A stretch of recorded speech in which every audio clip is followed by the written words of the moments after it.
Waqt is-summit tal-Kunsill Ewropew li sar il-ħamis fi Brussell, il-Prim Ministru Robert Abela saħaq fuq l-urġenza li jkunu aċċellerati d-diskussjonijiet dwar il-migrazzjoni. Dan fil-waqt li rikonoxxa l-iżviluppi pożittivi bl-inizjattivi preżentati mill-Kummissjoni Ewropea. Dr. Abela qal li l-Unjoni Ewropea trid taħdem għal aktar kooperazzjoni bejn pajjiżi terzi tal-oriġinu u ta' transitu fosthom mal-Libja. Il-Prim Ministru sostna li wieħed irid iwassal messaġġ ċar lit traffikanti tal-bnedmin.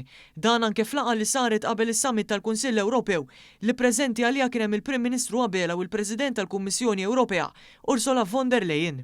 Bilna wkoll illi se jkunu qegħdin jibqgħu jittieħdu pariri tekniċi dwar kif nistgħu nibqgħu nilqgħu għal din l-isfida, però tara hemmhekk kemm hija realtà li kull ma jmur għaset tibqa' kostanti meta tiżdied fl-intensità tagħha u hemmhekk tara kif ir-riżultati li kellu pajjiżna li rnexxielna nipprevjenu l-wasliet u naqqasna bil-kbir, bil-bosta, in-numru ta' waslit lejn pajjiżna f'dawn l-aħħar xhur. Ma kienx kombinazzjoni għax pajjiżi oħrajn qed ikollhom bil-kontra, ma f'pajjiżna rnexxielna x'kellna ħidma li kienet iffokata ħafna u nafu s-suġġett sew u nafu x'ħidma trid issir fil-waqt li rajna illi nsalvaw il-ħajjiet li niżguraw li min huwa meritevoli tal-ażil jieħu l-ażil, però min mhux meritevoli imur lura lejn pajjiżu. Il-mexxejja Ewropej jiddiskutew ukoll l-aħħar żviluppi fil-gwerer fl-Ukrajna u fil-Vant Nofsani. Hawnhekk il-Prim Ministru Robert Abela tenna l-messaġġ ta' pajjiżna favur id-deeskalazzjoni u aktar impenċar favur id-dialogu u l-paċi. Dr. Abela enfasizza li l-komunità internazzjonali ma tistax tibqa' tinjora il-ġenoċidju f'Gaza.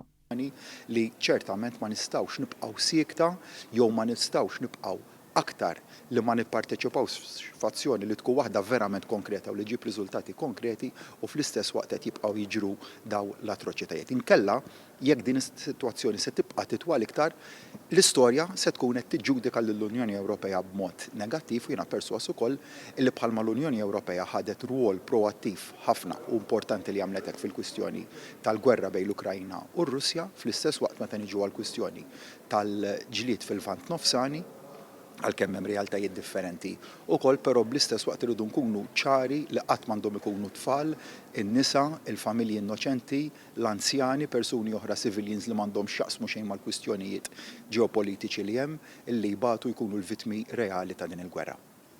Dwar il-kompetittività, Dr. Abela sostna dwar l-importanza tal-qalba diġitali u ambjentali.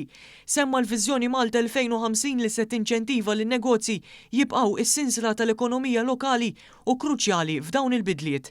Il-mexxejja Ewropej iddiskutew ukoll temi oħrajn fosthom il-Balkani tal-Punent.